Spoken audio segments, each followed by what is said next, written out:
Tuwang-tuwa mga nakapasa sa 2008 Physician Licensure Exam. Ang hamon sa kanila ngayon, mag-a-abroad din ba sila o maglilingkod sa ating mga kababayan? Nakatutok si John Consulta.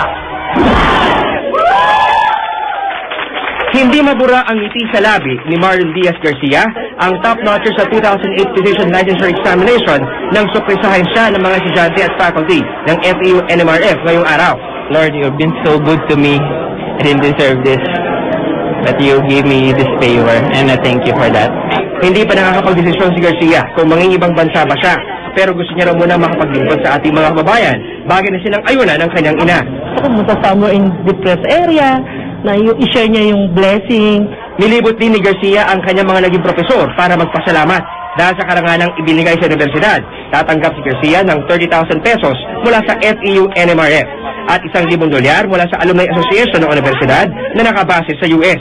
I pray that it will be an inspiration for others. Not only our students, but students of other schools also.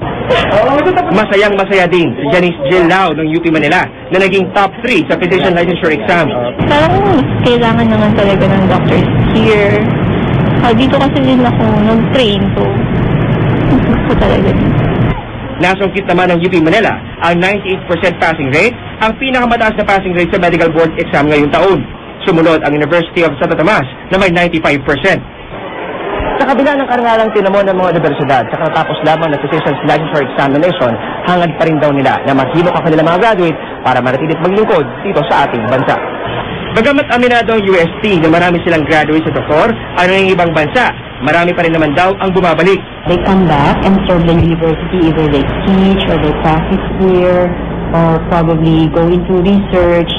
Pero ang UP Manila, simula sa susunod na taon, magpapapirma ng isang dokumento sa kanilang mga bagong estudyante sa medisina na mag-oobliga ng 3 taong serbisyo sa bansa bago makapag-abroad. Bago sila umalis, pagserbisyo muna sa bayan.